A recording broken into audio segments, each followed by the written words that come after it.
Welcome to the Entrepreneur Show. This is episode 10, and today we have a very special guest with us. He is a single father.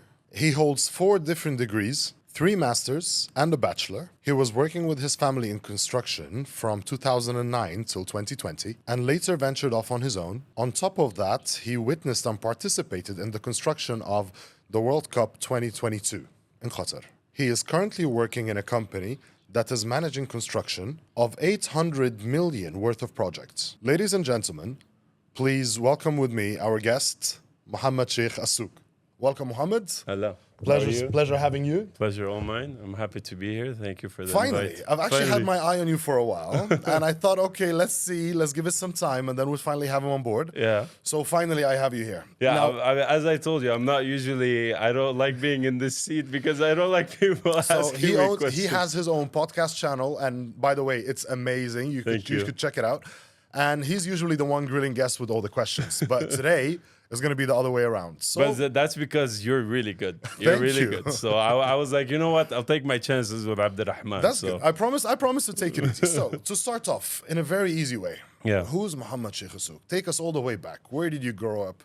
Mohamed Sheikh Al Souk is just another ordinary guy, born and raised in Qatar, from Syrian and Palestinian parents, mix. I lived a few years in Canada and the States, the vast majority of my life in Qatar, and I moved here just almost 2 years ago. Nice. And what about your childhood? Where did you go to school? How was your school? Up to high school. Talk to us about you then. High school was divided between Canada and Qatar. So I lived in Montreal for several years, which is a very, very cold place. That's all I remember from my childhood. That was just super cold. Bro, it was so bad. I hated every minute of it, even as a child. It's so funny that even as a child, you don't have good memories of that place because of how cold it was. Really? Yeah, bro, it was So hard. what would you do there? Like, for example, on the weekends, like what activities would you do? You go play outside, but you freeze your ass off. So it's not like it's not very enjoyable. But other than that, the rest of my childhood and I would say high school years was in Qatar. In Qatar. Yeah. And how was growing up in Qatar? How was your childhood? It was there? good. It was nice. I was very stable, very safe, very sheltered. I can't complain صراحة. My parents worked really hard to sort of give us a good life. And I would definitely say that I have really good memories. I also switched, I had the chance to study in English and French schools. So Okay. I was able to at least gain another language That's from nice. it, French. So that was good. Yeah, I tried so hard I could never get it through. Never. even now, when I try, I forget some words, but I can. You can hold a conversation. Yeah, I can hold a conversation. That's It's good. okay. But it was definitely I would describe Doha to be I would say a sister city to Abu Dhabi. Just very similar. Similar. Yeah, very, very similar in many different ways. Very chill, very quiet, very safe. Do you have any siblings? Yeah, I have 4. Wow, 4. Yeah, I'm the middle one. Okay, that's good. So 2 older, and then I have a sister and a brother that are younger than me, but they're actually twins. Oh, wow, that's amazing. But what the funny part is that she looks more like me than she looks like her own twin, because her own twin kind of looks like you, but with hair. So we say he's adopted, and we still don't admit that he's biologically part of the family because he just looks too different, bro. If you look at pictures of him, you'll be like. I look forward to that. I want to see that, actually. Yeah, he looks like a Mexican gardener, Thank you. Thank you. I know how it look with hair now. No, it's all jokes. Okay. No, and, but he and looks you guys Latino. and you guys grew up together, did the same city at the same time, going to school together? Yes, for the vast majority of our lives, yes. Very tight-knit family. I would say that my second oldest sister lives in Canada at the moment, Okay. but the rest all in Qatar, and yeah. So you see them often? You're in touch with them? Yeah, That's good. obviously. I respect that. Yeah, Good. yeah. Good. my parents did did a very good job at keeping us very close to each other. That's very important. Yeah, it is. Honestly, Nowadays, I don't see people even understanding how important siblings are or yeah, family is, honestly. trust me, I have this conversation every single day with many different people, and it's sad, but yeah, the bond, the siblings bond is not there. It's not as strong as it should be. Usually, like you would expect people to have very good close relationships with their siblings, but They don't. yeah, I don't know. And I would say, like, honestly, if it wasn't for my siblings, if it wasn't for my parents, I wouldn't be where I am today. They're the ones that, like, really keep you in check. They're the ones that give you the hard truth when you need to hear it. They're the ones that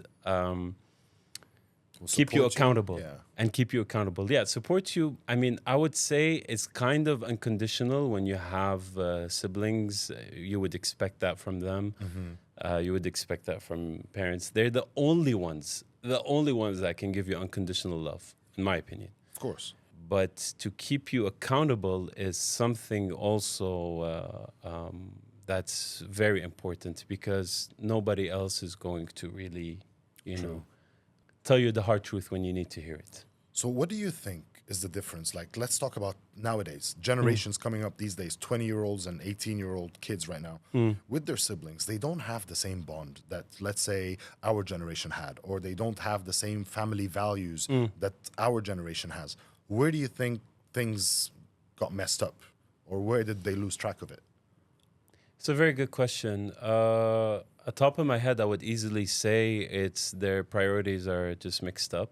I would say, honestly, that people they prioritize material things and other things a lot more than the relationships that they keep with their siblings, in the sense that their time and energy is more focused towards those things rather than, making the effort and the time to really be there for their parents or for their siblings, So I would say that we're sort of, and I mean, again, in my humble opinion, the family bond, generally speaking, is just becoming weaker and weaker as time goes by, just because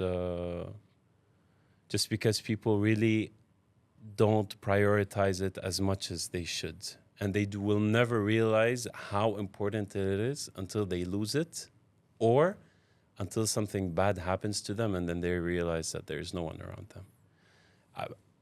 If I go back and some things obviously I can't say on camera because they're very personal. Oh, of course. But every misfortune that happened to, like, the family or to any one of us, the people that are always there for me or for anyone in my family were always like my siblings or my mom or my dad. Especially with my dad, like, my mom was like Iron Woman, yeah, she was like really, really there for him when he needed. So would you say that it's the parents that stopped enforcing, let's say, a strong connection between their children and the values of what a family should share? Because nowadays, most families or most parents, basically, they're just allowing their kids to go out in the weekend, spend time with their friends at the mall or at their friend's house, rather than actually bonding with their siblings or spending time with the family, more quality time to understand what those values are. Yeah, without a doubt, bro. I mean, if you think about it, like, take your day, right? It's 24 hours, 8 hours, 9 hours you're sleeping, another 8 hours, 9 hours you're working, and then you're doing this and that in between. You're only left with like barely 1 or 2 hours a day that you could spend with your sons or with your daughters or with whoever it is from the family. And if you don't really prioritize that, and if you're not there for them when you should be, you can only imagine like how far away you're gonna grow from them. I mean, my weekends, I spend them with my son as much as possible. I'm always with him. I drag him, even though he's he's almost going to be 5 in a few weeks, but I take him everywhere with me. I don't care how young he is. He has to pick up that he has to pick up that energy of being around grown men, Yes. masculine men, being around people of good caliber. These things, when you teach them from a young age, you avoid a lot of issues after. 100%. So to answer your question, yes, if you start young and if you start with your kids young, and you really put the foundations in the right place, you make sure that you put them on the right path. So, And I would definitely say that it all starts from a young age. so I understand that you're a single father, Yeah. correct? And your son, God bless him, is almost 5 years now. Yeah. What are the challenges that you personally, as an entrepreneur, are facing, or problems that you're seriously finding trouble with by being an entrepreneur and raising a child at the same time? And considering the fact that you're a single father, which even makes it more complicated. You're like Superman right now. Yeah. So honestly, to me, I find it just fascinating to even imagine it. So please tell us more about that. I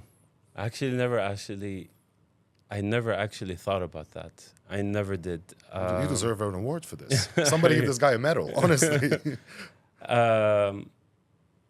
I think for me, it's just time management and just prioritizing him over anything else. It's just really that, like, if you give everything enough time, enough quality time, and 3 lines under quality, enough quality time, if you give it just at least a little bit of effort every day, let's say like 5% or 6% or 10% every day, it compounds over 100%. over the days, over the weeks, over the months. So it's very tough. I would tell you, the main challenge, to answer your question, the main challenge is really time. It's very, very, very tough with time, because sometimes you feel like they're like really 24 hours a day are not enough. It's not enough between work and this and that. But because you prioritize it over anything else, so for you, it's a non-negotiable that you have to make time for it. And so what I try to do is, it's not just any time, but it's quality time. So I'll take pictures, I'll take videos, I'll make sure that everything is documented almost every single day with him, so that one day, like he'll look back and be like, yeah, my dad was present, Do you ever feel guilty for missing out on certain moments of spending with him? I do. Actually, I do. You really ask very tough questions. I do, actually, and it eats me up alive, because sometimes I really can't make it to some things, but I know that I know what I'm doing is for him, so it gives me like. Take your time.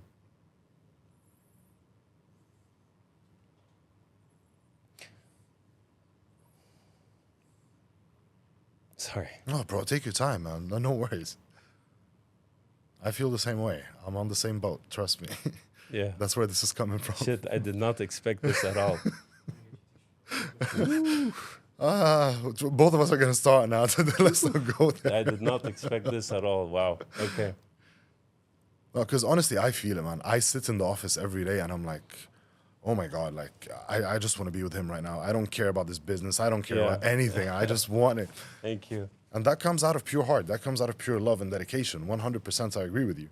Bro, like, the thing is, like, for me, I'm not emotional at all, but when you're like so hard all the time, when you feel like every day is a battle, it's a battle, it's a battle. And what you try to do is just like remember that you're fighting for someone. And that you're doing this for someone, and you have to remind yourself that you're taking nothing with you to the grave. Exactly. And it's a very scary feeling, because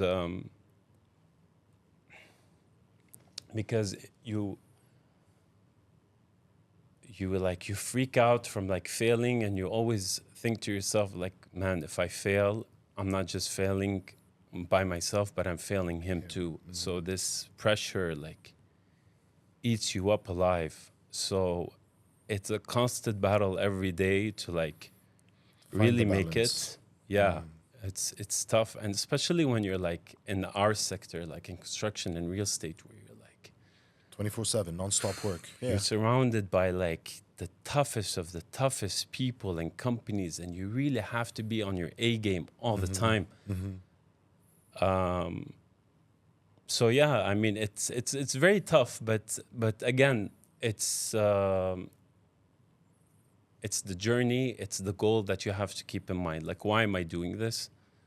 And what's the reason for this drive? And I always can safely say that it's my son and it's for him. You know, like I even posted the other day on LinkedIn, and I'm like, you'll never understand how much of a drive you can get when you have a little one, or a little one, whether a girl or a guy, waiting for you at home. And I've seen that. I've yeah, seen bro, that. It's I've seen tough. that. Yeah. So But that's your motive, right? Like that's your drive. That's why you get up 100%. every day and you're like, I want to do this. And that little And failure is not an option, bro. Like failure is not an option. It's not an option, and because it's not an option, like you're just grinding all the time, you know. So yeah, it's a good feeling. It's a good feeling because it keeps you on your toes. It keeps you in check. It keeps you going. Because if you didn't, honestly, I don't know if I would be the same person that I am today if it wasn't for him. Honestly, I really can't say. Like, it would be very difficult for me to answer that question. But what about, like, I'm sorry to say this, but with all that pressure and with all that drive towards him being the main motive, how do you balance your own mental health with all these struggles that you face on a daily basis, especially at work? Listen, it's the answer to this question is twofold. The first answer to that question would be to be in good physical health. And when I say physical, I mean like to make sure that you work out, that you eat right, because that really affects your energy level. And I tell you this because I've tried all sorts of diet. I used to be a person that was like addicted to sugar and carbs. And I cannot tell you how different my life and my mental clarity was when I got off of them, right? Many years ago. And the same also applies to alcohol, smoking, etc., which none of them are existent in my life, alhamdulillah. Good. So God bless. on the physical aspect, that keeps you very strong. So that's something that you definitely need, because if you don't have the physicality, you'll get burnt out a lot faster than anyone else. So that's the first part. The second part is the mental aspect of it. Yes. So the mental aspect of it, in my opinion, is that you really have to surround yourself with the right people. So if you're in the right community, and if you're in the right brotherhood, and if you have good men around you, because men need men, they obviously need women too, but generally speaking, for them to really grow, they need men. Couldn't agree more. And you're the average of the 5 people you hang out with the most. المرء على دين خليله. Exactly. This is what we say in Arabic. Yeah. So you are a product of your environment. So that's the second part. So that's what I also try to do, is I really have a very close circle of people that I trust and people that I know are good for me and that are probably 10 times better than me in many aspects. And I have no problem with that, because it doesn't make me feel insecure. It makes me feel more driven. Good. So that we talked about the physical and we talked about the mental. And the third one is, I would say, is just to make sure that you really have an outlet, like a healthy outlet. And specifically, I would say the gym, or just any sort of sports. 100%. Because if you don't do that, all of that negative energy is going eat to you alive. yeah, it will eat you alive. And really, like, exercise and gym is a very, very, very good way of getting all that out. So yeah, I would say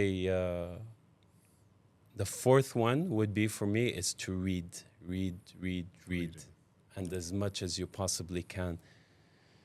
Because if you read, then you'll be able to tackle your problems a lot better. You'll have better judgment. So that also answers part of the question: is how do you find the time or the energy or the mental clarity to put up with all of this? Is because reading allows you to learn from the best in the fastest and most efficient manner. So instead of you having to like mess up and do the mistakes, but you can learn it for free from someone else that did True. that. True. Been in the And same situation, been in the experienced the same same thing. situation, experienced the same things, and really like is giving you the summary of everything that you went through for free on the silver platter. And if you can't read, just listen to it on Yeah. Audible. You know, this is what I do. Like my library is endless with books. You know, Okay, so you would say it's all about working out, it's all about reading, it's all about being the right company. Okay, and eating right. and eating right. 100%. Okay. If you got those figured out, you are already in like the top 10%. Four fast fun questions. Sure. What's your favorite form of exercise that you would do at least 4 times a week?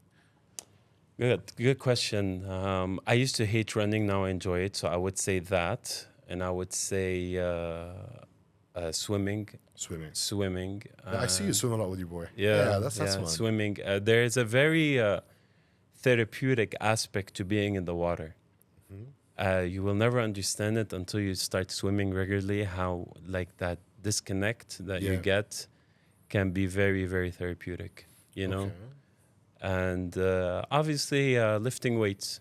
Lifting weights. Yeah, lifting All right. weights, because men need to suffer a little bit. You know, I mentioned this many times on my podcast, and I never knew that there was a scientific biological explanation to it. But Andrew Huberman talked about a part of your brain that has a function that basically gives you will and persistence, and that part of your brain grows when you suffer. So it has like the opposite effect. So something as negative as suffering actually has a positive effect because it grows your willpower, which is called the AMC. Wow. And it's the other way around for people that don't work out and that don't suffer and that don't, like, for example, obese people have a very small AMC. Okay. So if you watch Andrew Huberman and how he talks about it, and it's actually very true, because I realized that like it's my, like I'm just always so motivated and I'm always so persistent, especially after like a hard workout or even throughout the week. It really sets the tone. It really sets the tone. 100%. I work out daily, honestly, and I'm Yeah. addicted to it. They're like, if I don't go to the gym for one day, I'm like, something's missing. I can't go to sleep. I mean, There's something wrong. Yeah, sometimes obviously I can't make it every day, but I do try to make it as much as I possibly can throughout the week, like at least 3-4 times a week, and it's good enough. Okay, so running and swimming. Yeah. Okay, now And lifting weights. and lifting weights. Okay, in regards to books, reading, what's the book that you're reading right now? Good question. Hala, right now I jump between several books. Sometimes because I can be a little bit ADD, but I actually restarted for the second time Think and Grow Rich. Okay. Yeah, by Napoleon Hill, just because that book was it's so fascinating on how it really helps in really programming your mind in the right way and the right format to make you successful. Actually, I'm going to say something you never actually said on camera. I'm rereading it for my son. Why? Because I have At like... this age? Wow. I'll tell you why. No, it's not what you think. It's because like I have an email for him where I like basically I kind of like email him in the future. So it's like, You know what I mean? Yeah. So it's like books, lessons, things, etc. So I email him in the future that, you know, like, this is what you should read. This is why the book is important. This is where I messed up. Don't be like your dad here, etc. So it's like Wow. something, yeah. Wow. Yeah. So it's like one day he's gonna, maybe on his 18th birthday or 21st birthday, we'll see. Give him like, this is a password. Wow. Everything you need is on there. I wish I received one of those, man. Yeah. Seriously. Yeah, trust me, I That's wish a so great too. idea. I would have messed up a lot of. I would have. Sorry, I Less. would have avoided a lot of mess ups. But we grow and we develop with the mess ups. Like, honestly, if we don't mess up, if we don't screw things around every now and then, how else are you going to learn from experience? Not from other people's experience. It needs to be yours. True, bro. But like we say in Arabic, الزايد أخو الناقص, you know. True. So sometimes a little bit of too much is just a bit unbearable. But come on, growing up, didn't your parents tell you smoking is bad for you? But Yeah, you still did it. and we still did it. Obviously, we still. But the thing is, you have to understand. Come on. There's a very fine line between being a responsible parent and being a careless parent. Why? Because a responsible parent might want their kids to learn the hard way and do this and do that and put them in situations where they have to grow and they have to do this. But sometimes a kid is just a kid. Yeah. Right? Like, he's just a teen. He doesn't know any better. Like, if you don't guide him, if you don't shelter him to some extent, he could also be lost. True. Right? True. So that's why I say there's a very fine line, because where do you draw the line of being responsible? Like, after a specific threshold, it becomes carelessness, right? So you have to really, like, how can I say this? Like, you have to be their best friend. So you have to always, you know, like, sort of hold their hand and sort of like walk them through the process, make them feel like you understand what they're going through and stuff. And when they feel and know that you are informed, that you are well-read, that you really have answers to many questions, that gives you a lot of leverage and it makes them listen to you, right? Because I noticed that with my kid, even though he's very young. But when you have the answers, they feel comforted. Of course. So this is why I say there's a fine line between being responsible and being careless. And at some point, a kid cannot also suffer too much. Yeah. True. I agree with that. Otherwise, they're going to be traumatized for the rest of their lives. Exactly. And kids don't know how to deal with trauma. I mean, sometimes, like, they're traumatized and just they don't know how to express it.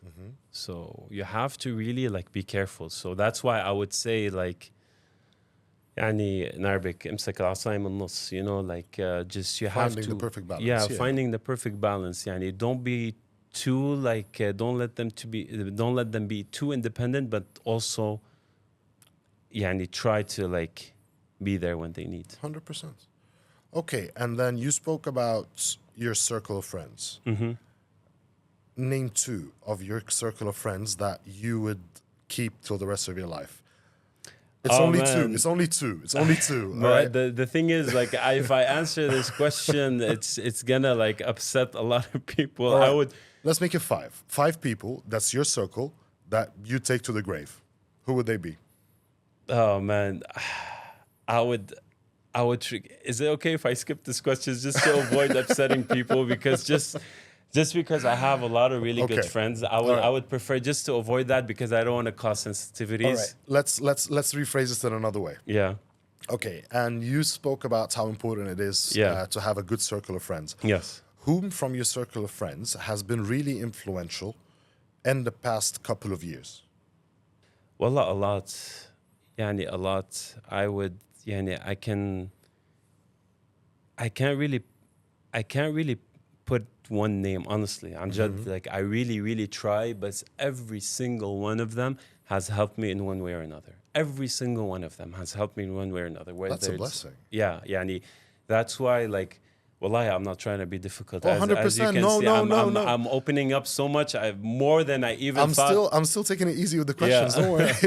But every single one of them has been very helpful. Like, there are people that help me on my professional life. There are people that help me in my personal life. There are people that help me in my religious side of life. And yeah, and I can't really put a name on, but because I have such a big circle of friends, and I would consider my inner circle to be larger than the average. I would say I have a person I can go to for almost anything. You know? Okay. Because some people are good at in some aspects, others are maybe 100%. not as good. Yeah. بس يعني, as we say in Arabic, كل الناس خير وبركة. يعني they're all good in their own ways, you know. Okay.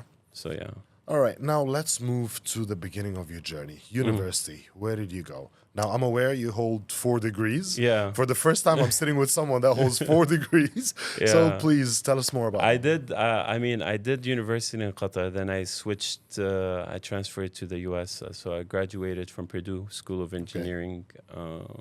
I got my bachelor's in mechanical engineering from there. Then I came back and I worked with my dad. So I joined the family business immediately. And then that's when I decided to do my MBA and my master's in construction management. I did them almost kind of at the same time. Maybe there was a small overlap. And I decided to do them through distance learning. There were British universities, just because I couldn't leave the family business, you know. So I had to do them while I was working, and you chose that career just because you wanted to join the family business. I mean, honestly, when you have a family business, it's kind of predestined for you to join, especially if you're if you're the eldest son, right? So it's predestined for you. You didn't have a choice? I wouldn't say I wouldn't have a choice. I felt a moral obligation, you know. Why? Because I know that my father didn't do what he did just for himself, right? So he started late. So I knew that there had to be someone that carries the torch, and obviously who else better to do that than his own son. So yeah, I just felt that moral obligation, even though they never really forced me. Like, obviously they encouraged me, but they never really forced me. So, And honestly speaking, you wouldn't have changed anything if circumstances were different? no, not at all. Maybe I would like have preferred if things were done a bit differently work-wise. Yeah. Just because maybe there were some things specific, like it was just work-related that were different. But I would never say that. No, not at all. No. I think I'm actually very privileged and very blessed to have joined that at that time. Yeah. All right. Tell me more about that experience then. I mean, it's a very interesting one. Definitely, construction is not for the weak-hearted. It's not for the weak-hearted. It's honestly, if you can run a construction company and make profit and keep it running, you can really run any business almost. Why? Because it's the only business that requires you to have knowledge in almost every single field and every single domain. Like, I mean, for example, like finance, procurement, etc. Because if you don't, your cost will be very, very high. Like, your losses could be very, very high, you know. So you have to be really well versed in everything.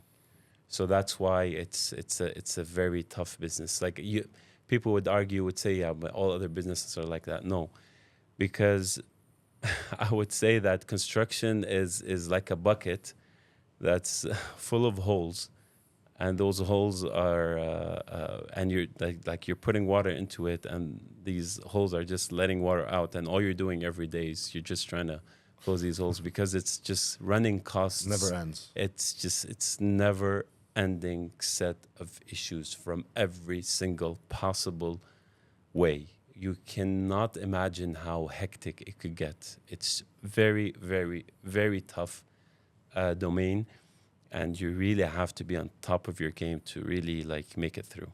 And you didn't feel any sort of pressure having to carry the torch into that. Bro, into the that pressure was company? always there. The pressure was always there. I paid very heavy prices for that. The pressure was always there. It's the nature of the business. You either embrace it or you just sit at home. You can't complain about it and be part of it. You have to embrace it. And if you embrace it and if you come to terms with it, then you're good. You know? So the pressure is always there, and you have to accept that's just the way it is. That's it. There's just nothing you can do about it. Anyone that tells you otherwise is someone that doesn't really understand construction. So what's the most situation or the most stressing situation that you have faced that really like destroyed you at that point where you really felt like, oh my God, I can't do this anymore. I'm Not done. paying salaries, very easy. Very easy. Not paying having 300, 400, 500 mouths to feed, Workers, yeah. whatever, white collar, blue collar, you name it, and not having enough money in the bank to pay salaries because. But if you're into construction, doesn't the money come from the client, whoever? But that's a misconception that everyone has. Your money, you're always owed money in construction. You're always owed money. You're always at the, you're the weakest link. That's the thing. People don't understand. People think that all contractors make money stuff. No, that's not true. Contractors are, yeah, maybe if you are working with good clients and you're working on good projects, yeah, you could. But there comes a time where really you cannot pay salaries. And to answer your question, this is the most stressful time because you have to pay your suppliers first to get the material on site. Otherwise, they don't supply you. Exactly. And then you execute the work, and then you're waiting for the money to come from the client who may or may not pay you. And if he wants to pay you, he'll pay you God knows when. And you sign a contract that sort of keeps you liable to continue working even if you're not paid. So you're Really? like, yeah, well, I mean, it's take it or leave it, right? Because That's here in the UAE. I mean, generally speaking, Okay. it's not just generally speaking. I mean, Okay. it depends from one client to another, but usually contracts in construction are always, and people in construction will really understand this, are always biased towards the client. Always. You can try to negotiate some things, but you can't negotiate too much because if you negotiate too much, you might lose the contract. And there is someone else right there outside the door waiting. Just waiting to take the opportunity. Waiting to take the opportunity if you're not going to take it. And when you're big and when you have a lot of workers and you have a high payroll, you better take that opportunity because if you don't, the cost of exit is very high. You know, the cost of exit, like the cost of just closing down. And I heard about situations like this happening during COVID, where companies were taking projects even at a loss just to take some money so that they can pay their workers to carry on the job. Yeah, that was the situation almost everywhere. But in construction, it was a lot more severe because you have to also keep in mind that the proximity of people around each other. So the outbreaks were always bigger there. Yeah. Right. So that was one difficulty on one part. And then the other part was exactly like you said. People were slowing down on projects, but also at the same time, you don't have enough cash to sort of keep things going. So you're desperate. So you just try to get something just to get by, you know. So what did you do when you were at that stage? We did what everyone else did. We prayed that it gets better, and we just tried to manage with whatever it is that we could at that time. And I would say that the Gulf countries, in comparison to others, is generally speaking managed this a lot better. It lasted a lot. It didn't last as long as it did in European or North American countries or whatever it is. So I would say that the damage was bad, but it wasn't as bad as it could have been. But the damage, honestly, from not being paid on time and just getting into a bad contract or a bad client, that can really make or break a company. And it's sad, but you'll see if you go back in time, you'll see that there are a lot of great companies that were there that are non-existent anymore because of these issues. Construction companies that could have been around, but they weren't for many reasons. I'm not going to get into it, but it just, again, highlights how tough this sector is, and sometimes it's unappreciated, unfortunately. Okay, Mohammed, based on what I know, and I'm pretty sure a lot of the audience also would know this, in Dubai, or let's say in the UAE, whenever a developer is like building a project, or so it is, they're usually having to put a certain amount in an escrow account, right? Yes. Or all the payments that are coming in are going to the escrow account. Yes. And the developer is then utilizing that money towards suppliers so that they can get the construction done, right? Yeah, contractors here don't get paid directly from the client. They get paid from the escrow account. Okay. So this is one thing that the Dubai government does very well, very, very well. And it protects a lot of people, protects a lot of clients, it protects a lot of investors. And this actually got introduced after the crisis in 2008 and 2009, is that because back then there was no escrow account. So the developers were just taking the money and bouncing. Oh. Yeah, exactly. So obviously that's not the case anymore. And that's why Dubai is like probably one of the best countries in the world in terms of real estate development, is because all of the money is paid.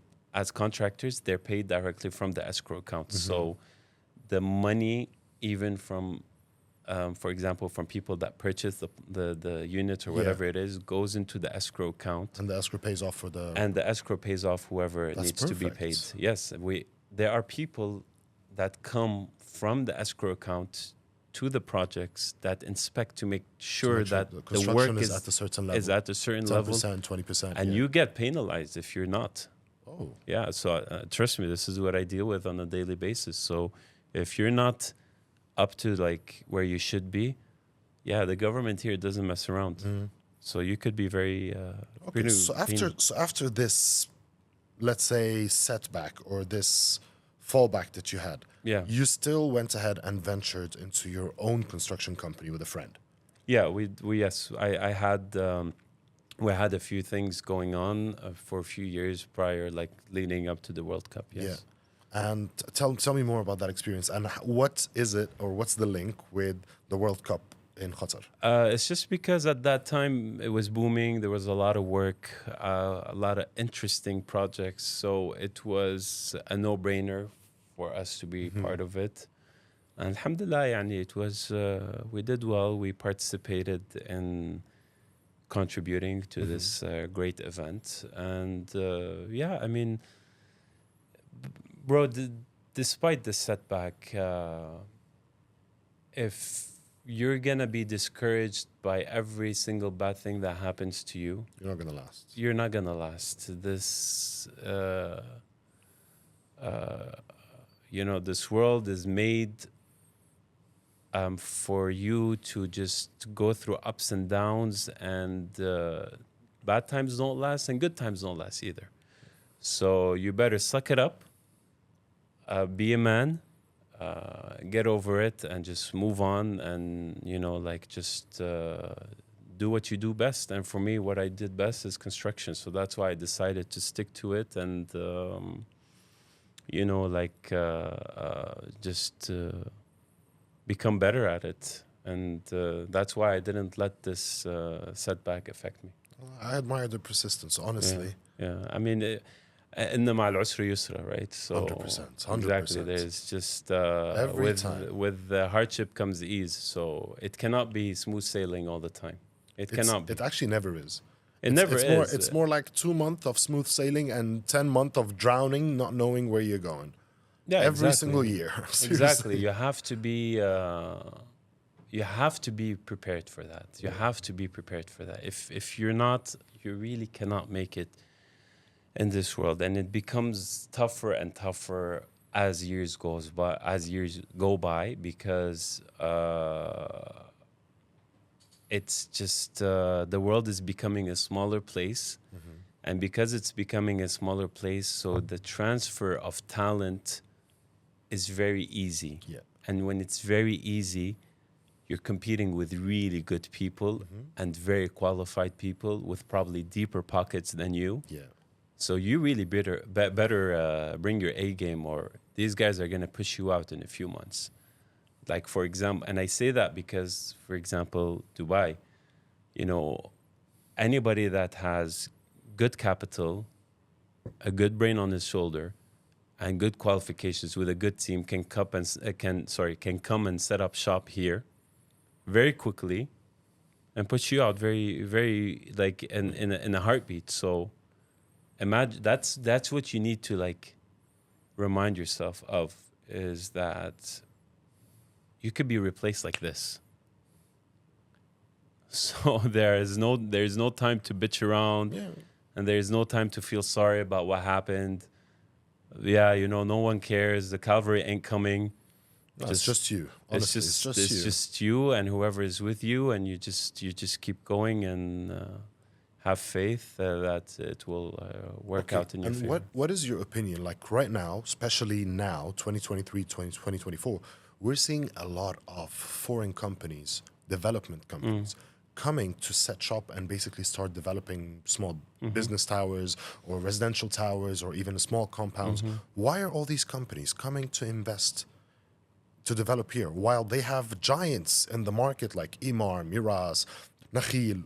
Why are these small little boutique investors coming here to set construction companies and development companies? I mean, the answer to that is multifolded, but the simple answer is the barrier to entry here is non-existent. Like, there's no barrier to entry. Like, you could come, open a commercial registration, open a bank account, get people employed, and rent an office in less than a week. So for developers, it's also a dream come true that they can set up shop so quickly and also have that much demand, right? There is an insane amount of capital influx to the UAE. So Dubai is undersupplied, do you think?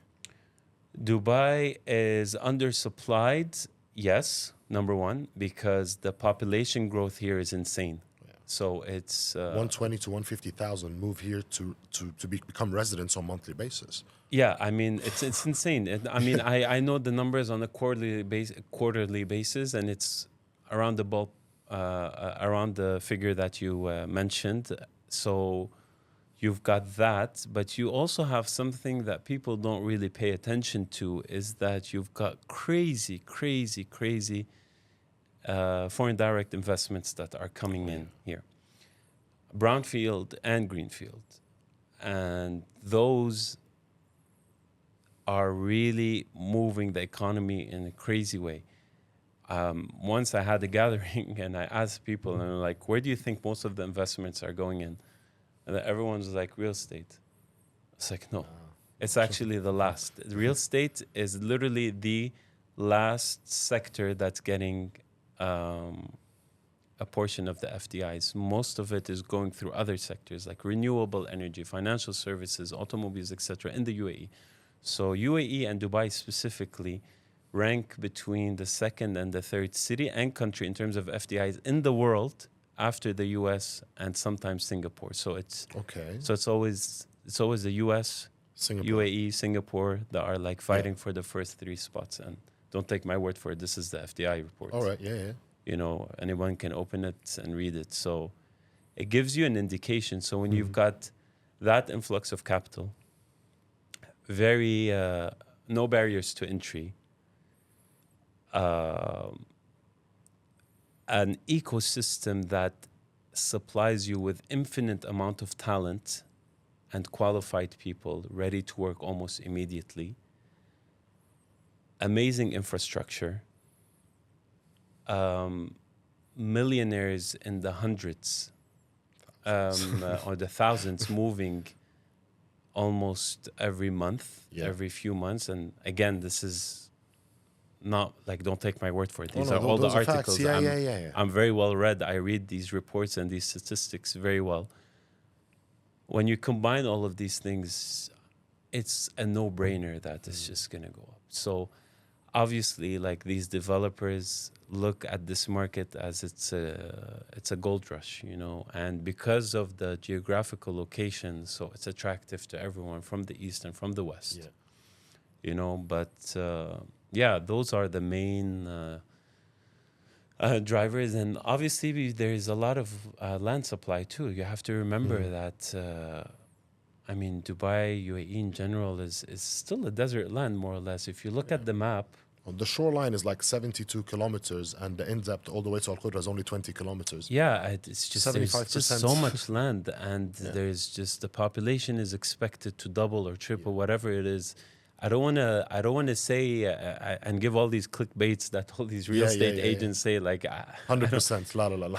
I don't give a crap about that, doubling the population. Yeah, but why is the population doubling? You have to really look at the macroeconomic reasons for that. There's a vision behind it, right? Exactly. There's a vision. There's like a lot of things going on in the background that are driving people to come here. And honestly, the FDI is one of the biggest, let's say, driver for that. So obviously people, investors and developers are going to come here because for them it's a golden opportunity, and it's the biggest asset class, right? So, and the safest asset class. No, that's true. That's true. So why would they risk it in other things? I mean, they can just come into this field and, like, what's the worst that can happen? What's the worst that can happen? Developers, bro, they can make up to 500, 600, 700%. Yeah, man. Per project? Easy. Really? I mean, especially if it's a branded project. Okay. Especially, the margins in development are crazy. What's the worst that can happen? Think about it. Like, let's say the market crashes, but you're already selling at 300, 400%, 500%, whatever. You know what? You sell it 50% you know what? off. I'm gonna be conservative and say, like, you're selling it at 100% or 150%, even though that's like, no way. I mean, nowadays it's unheard of. What's like what? Even if you lose 100%, right? 100%. You're breaking even. There you go. That answers your question. So that's it. It's very simple math. Very simple math. And you've got a very hands-on government that guarantees the money of the investors. That's correct. And you've got like all the other factors that I mentioned. It's only normal. That's what you're seeing in the real estate market today it's only normal. Aside from the top 3 developers that I personally was raised on, and everybody that lived and raised in Dubai knows all about them, which is the MAC, MR, and Nakhil. Let's leave those aside, and of course Dubai Properties. Let's talk about the new developers that are starting to create a buzz in the market, such as Imtiaz, such as Iman, such as who else? Ellington. What are your thoughts of such developers? Because they're building quality, they're providing quality. Most of their buildings, not all, they're taking strategic locations, and they're trying to prove themselves. So what are your thoughts on them? They're all great companies, but my thoughts specifically is probably something maybe you probably don't know, is that a lot of them are actually contractors initially. Really? Yes, and a lot of them do their construction in-house. Like, for example, Imtiaz. Yeah. They were contractors from Afghanistan. Oh, wow. Yeah. They're Afghanis. That. Well, now you know. Okay. You know, and so they were building, when they came here, they were building for others. They weren't building for themselves. Yeah. Then they realized what I was just telling you. Exactly. That, oh, okay, this actually... You can make big money. You can make good money here. And they were already well established there. Yeah. And they had good capital that they brought in. So they went off to build their own properties, and they really tapped into a good market, which is affordable luxury. You know, so they were able to build something that looks luxurious, but actually doesn't cost that much because they're contractors. Yeah. Shoba does their construction in-house. Yeah, exactly. Menghati does their construction in-house. What about Danube? These guys do I everything think in-house. Danube also does it Including the in-house. furniture, I think the Danube does finishing, it everything. in-house. So yes, my thoughts on all of them is that they're able to deliver good quality products because they're very hands-on.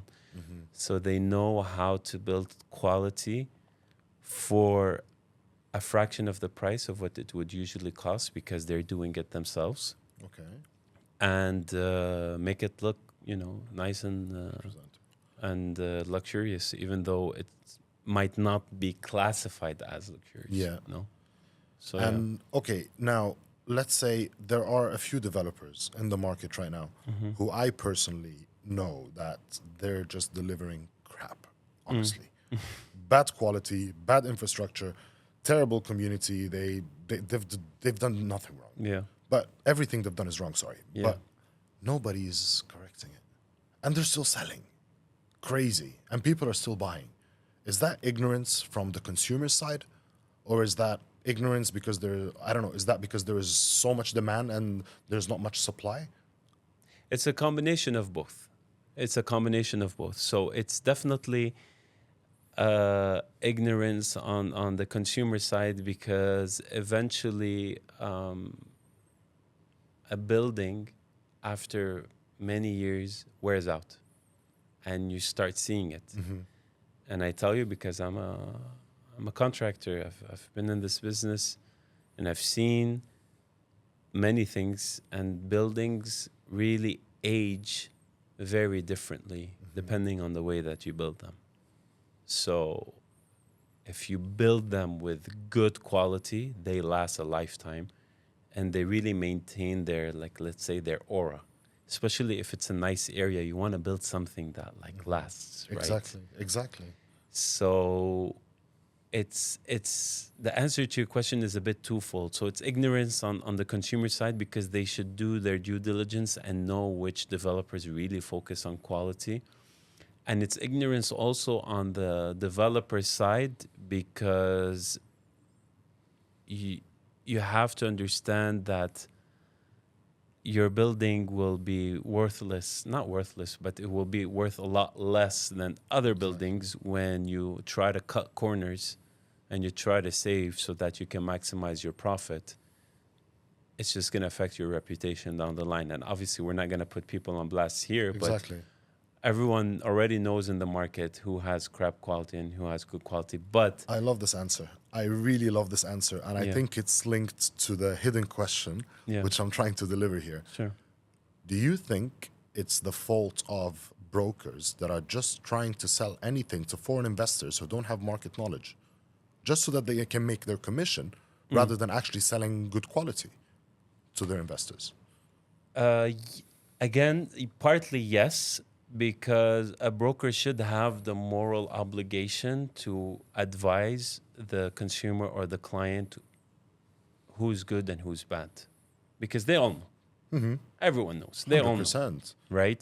But such, like, sorry to say this, but developers, for example, that are paying low that are selling crap quality, they're giving a very high commission to the agents, and that's why they're motivated to sell them so they can make more money. That's true. Yes, that's true. So it's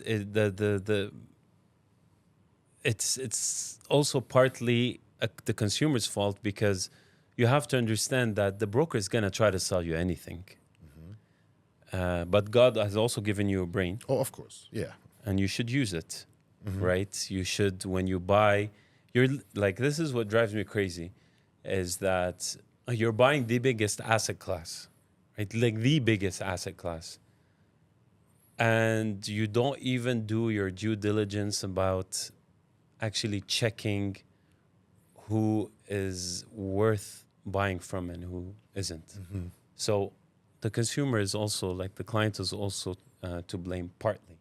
So, as a client, for example, if I'm a foreigner outside the UAE and I want to invest in Dubai real estate market, what's your advice to me, or what do you think I should do before even contacting an agent?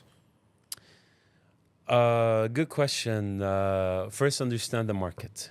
So you have to really know where you're buying and if the price fits that market. So you have to look at the numbers. You have to look at the previous transactions. You have to understand what's, like, what's the worst case and best case scenario. So you have to really know the numbers and how much you could potentially rent it for if you're buying it for investment, etc. So be very well versed with the market and understand the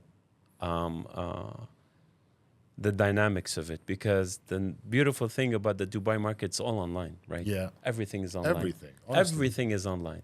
You could go back and check transactions and details, and you know how much the unit's been sold for, what price everything. is You can going go at. back years. Exactly. So that's my first advice. My second advice is really buying from the right developers is always like I could say, like, it's like an insurance policy, right? So if you buy from specific developers, you're going to get good quality, and that project's not going to fail. Or they're going to like make sure that, you get your money's worth. Exactly. So that's the second thing. The third thing is, I would say also that think about what you could do with this property, maybe to like add value for it in the future. Like, for example, if you invest a little bit of money here or there, can you maybe sometimes that initial investment could really bring much better return. So sometimes maybe modifying, doing a few things in your unit. Upgrading it, basically. Yeah, upgrading, even if it's brand new, but just adding a few things that can sort of set it apart from other units.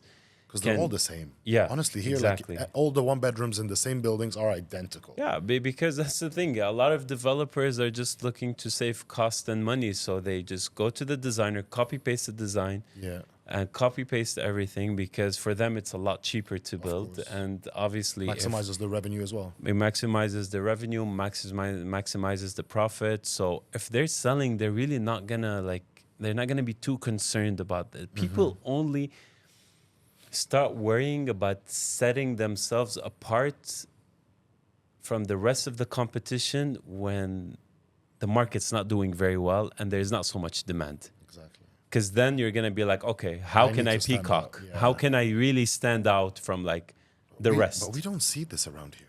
Well, I mean, because it's a gold rush, right? So selling. It's the last thing that's going to be on your mind as a developer. You just want to get them out and build as soon as possible. So you're not really going to, I mean, in their defense, if you think about it from a developer's point of view, you're not really going to care about that, right? No, I know a very big developer around who's building 6 towers, and they initially launched the first, second, and third, and they all came with 1 bedroom, 2 bedroom, and 3 bedroom units. And because there was so much demand towards the 1 bedroom, they decided to make the remaining 3 towers all just 1 bedrooms. They said, we don't need to put 2 bedrooms and 3 bedrooms anymore. The 1 bedrooms, we can build more and we can make more money out of it, and therefore we can maximize our profit, regardless of how the demand is in the market. They just thought that this would be the best idea. Yeah, I mean, these guys, they also know their numbers, right? So they study it. Yeah, they know what they're building, they know what they're selling. They're not idiots, obviously. When they're investing hundreds of millions and probably billions, they know exactly what they're selling. So I'm not surprised that they came up with that decision, because there are a lot of single people here, or a lot of young married couples that only need a 1 bedroom. So obviously there's huge demand for it, and it's a very young population here, right? Like, if you look at the statistics and if you look at the demographics of Dubai, the median is always, between 25 and 40. So like it's a very young population. So obviously the demand for that is going to be high, right? And it's easier to build, though. Of course, it's faster. It's faster to build. But again, without naming names, I know developers very, very, very well that are building amazing things and that are really setting themselves apart. And they're one of the biggest names here. And yeah, they don't compromise on design and they don't compromise on quality. And that's why they are where they are today. But there are others that are just looking to make a quick buck. So Of course. that's why you'll see a lot of things that look Yeah. very identical, which also opens up the room for other boutique developers to do things differently, like Exactly. what Imtiaz did, for example. But they're working on smaller scale. But they're doing really good, by the way. yeah, Like yeah, they're doing. they're well. signing really, like they're taking some projects on Dubai Island now. They just announced it. All their launches are selling out like within Yeah, the I same mean, day. there are a lot of them that are like doing what they're doing. Also, not just them, like them, Damak. So many are doing a lot of things, but The Mac just announced that they're doing the Mac Lagoons or something like that. yeah, they're doing a lot of things. Okay. Yeah, they're doing. So it's not just like they're building a lot. Recently, like most of the market was, or like let's say for example, over the past decade, most of the communities were focused around townhouses and villas. Yeah. While nowadays we see the entire market headed towards buildings and towers. Don't you think that that, as you said, the most of the community or most of the population is between the age of 20, 25 to 40? These people are like, they're couples and they're getting married. They need townhouses or they need more villas. Yeah, that's why there's a big shortage of townhouses here. So you always notice that townhouses always have very good appreciation on price because to find a good townhouse near the center of Dubai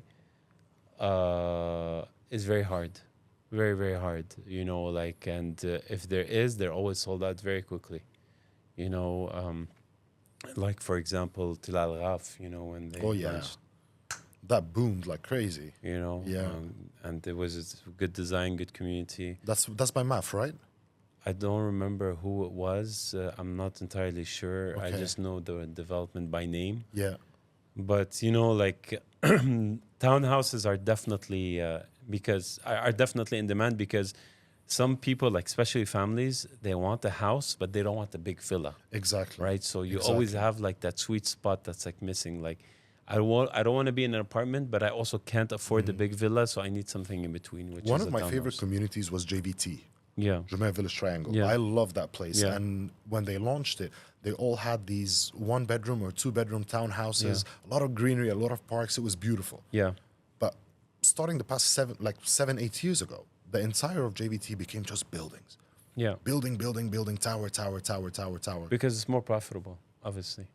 It's more profitable. That's why. So, because when you're building vertically, you can only imagine. Yeah, you can have like 200 units. You can sell each for Obviously, 1.5 2 million. so it's only normal. Again, you can also make a lot of money on building townhouses, but building vertically is obviously a lot more profitable. A lot more. So it's a no-brainer that developers like to focus on that first. Because honestly, right now, I can't even imagine one single community that is just villas. Aside from Emirates Hills. Like, let's talk about Dubai Hills. It's full of buildings. Let's talk about Emirates Living. They have Vida residences.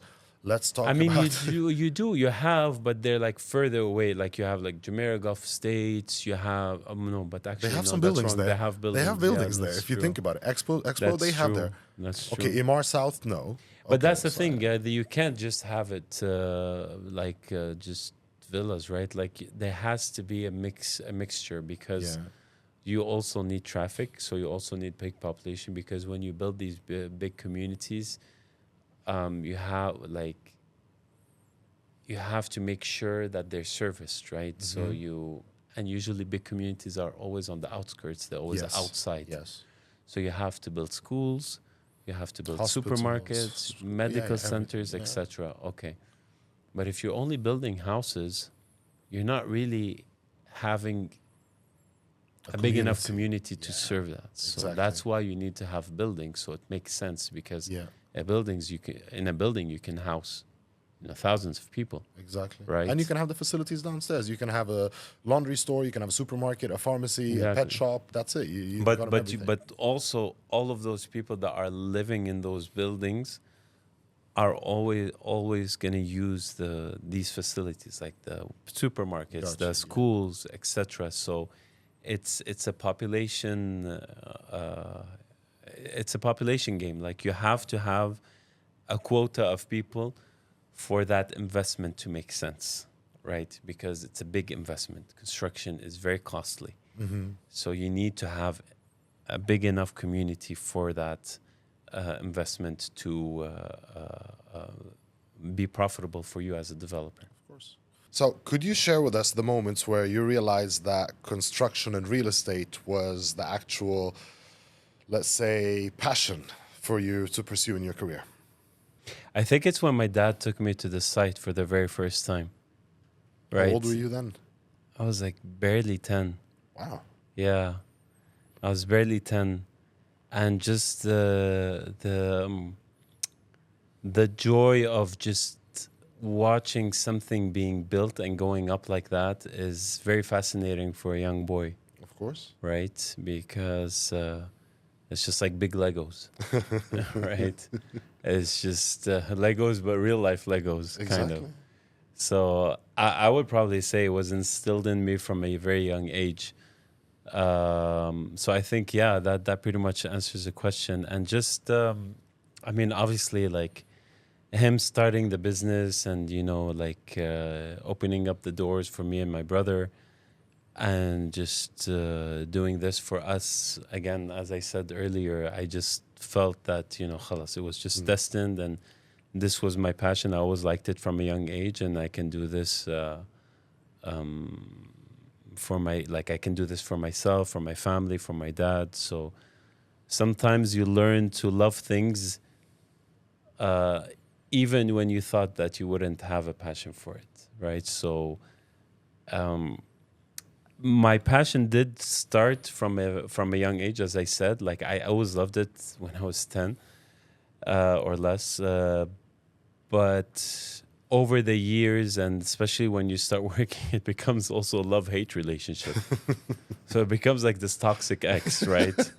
So you're like, I like you today, but I don't think I'm going to really like you tomorrow, because tomorrow is going to be a very shit day, and I don't think I really want to, like, be there, So it's like this toxic ex that you can't live with, and you can't live without. Yep. So you're just, so that's really describes my past experience with construction and how I feel about it.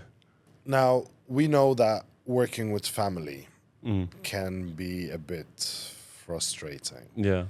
That sometimes it develops some arguments or issues or friction, let's call it. Tell us about some of the friction that you've experienced. Oh, man. They're endless. And they're going to be watching this. Yeah, they're endless. I mean, watch out. I mean, God bless their souls. My brother and my dad, we had, like, all of our offices were right beside each other. But they're all, I mean, both of them are pretty hot-headed, right? Okay. So. And you're not? Not at all, bro. Wow. Not at all. Wow. I'm like the complete opposite. I am when I need to be. Okay. Right? Like, when I need to be. But I really try to, like, keep it cool as much as I possibly can, because if you're gonna, like, be hot-headed, and if you're gonna, like, emotionally react to everything, you will not last in construction. You cannot. So you have to really be cool, and you have to really control your emotions. So having their office beside me, it was me, then my brother's office, and my dad's office.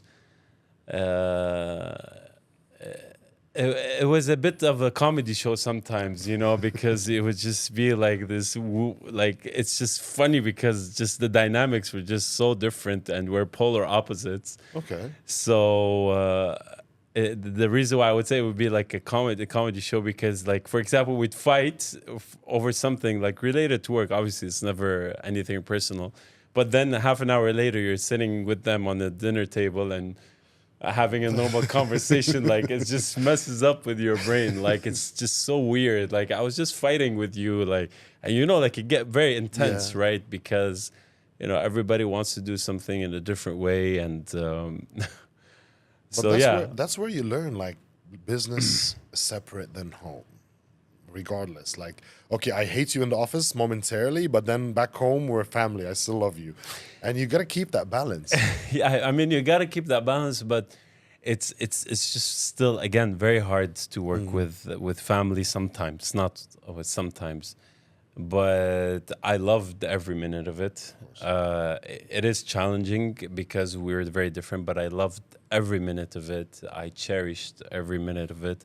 I'm grateful for everything that my dad, bless his soul, provided for us, and also my mom too, because she's always behind him and supporting him. So honestly, I would say, despite the fact that it was tough, because it sometimes, like when you're working with strangers, it's never personal, right? Like it's khalas, that's it. Like your relationship with them is very formal, is very cordial, so you don't really have that much of an emotional investment with them.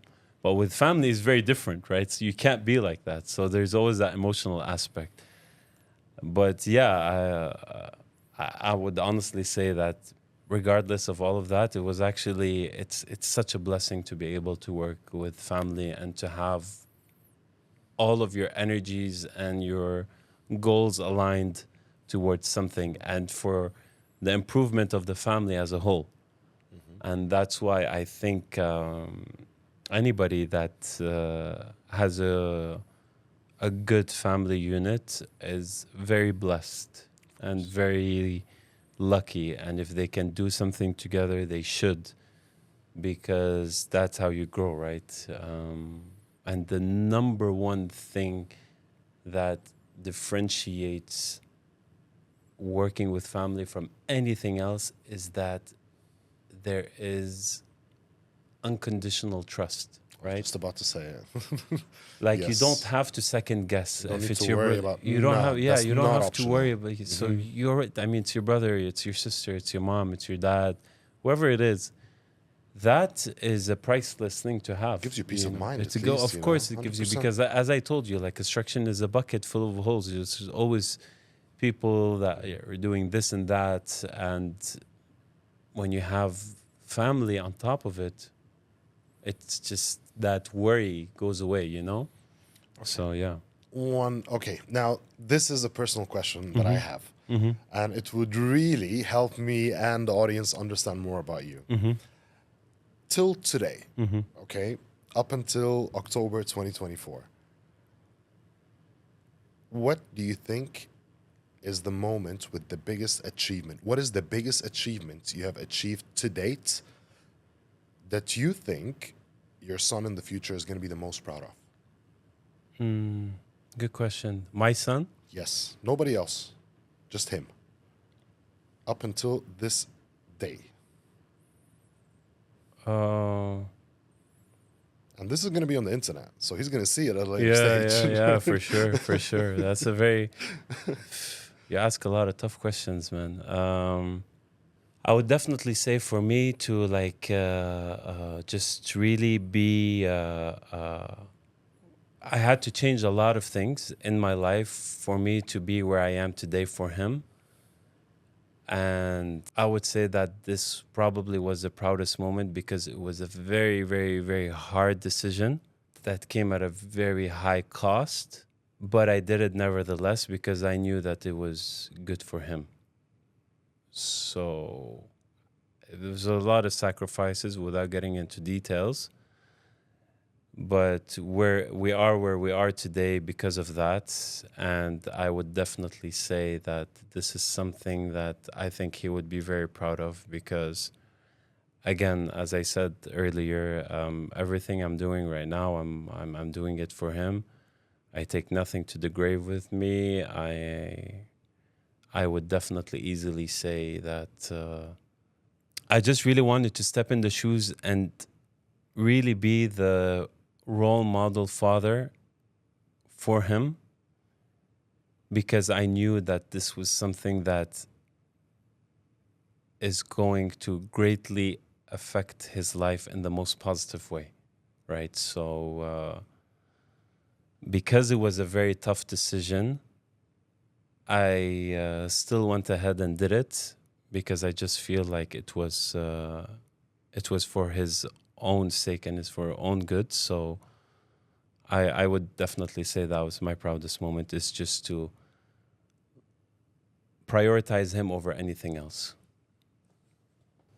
Yeah. Man, you're a great father. Thank You're you. a great person. You're a great entrepreneur, Thank you, honestly. Habibi. Thank you. And to hear you speak about it in such a way really shows how much you care, Yeah, and how much you alhamdulillah. really devoted, and how Thank much you. you've sacrificed to be where you are today, Yeah. to give him what he has today. Yeah. And I'm pretty sure one day when he sees this, he's going to be like, thank you, Dad. Honestly. Yeah. Honestly, man. Thank you. Thank you. I very mean, we much. are, thank you, Habibi. We are, we're here to serve our kids, right? Like, that's our purpose in life. If True. Our kids and our parents, our family, our True. direct family. So Always family first. you know, 100%. that's what it is. And I mean, unless you have kids, you'll never experience how amazing and powerful it is to have that drive. Agreed. So, yeah.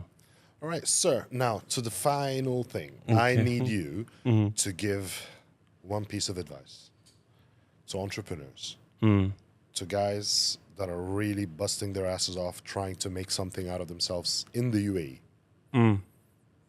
What would you I say? usually ask people that question. Now I'm being asked that question. I would definitely humble myself and say I'm nowhere near the some of the best people that I meet here. But I would give them, I would give them the advice that I would give my own self if I had to talk to myself and I was 20 years old, or if I had to send a message to my son in the future, is read as much as you possibly can. Read whatever you're passionate about. Find someone that's really, really, really good at what they do, and read. Read everything they published. Read. You will find so much value in books. And you'll find so many lessons, and practically for free, that you probably will never even learn in university. Stay in shape, because whatever bad habits you basically develop are gonna haunt you, and you're gonna pay a very heavy price later on. So being healthy on all aspects, mental, physical, whatever it is, and find a mentor. Find a really good mentor, 1, 2, 3, 4, whatever it is. If there is someone out there that really loves you and that's doing a lot better than you and that you look up to, stick to them and really try to get and absorb as much as you possibly can from them, because these people can really take you very far. And one thing you'll notice about very successful, very established people is that they can be very selfless. So they have a lot to give. They get joy from seeing people, they get joy from helping people grow. So they'll be more than willing to reach out their hand, but you have to seek those people. And last but not least is start as early as possible, and don't be afraid of failing, because the sooner you fail, the faster you learn, and less expensive it is. Because when you're young and you're in your 20s, it's okay, it's manageable, and becomes exponentially harder when you're in your 30s or 40s or 50s.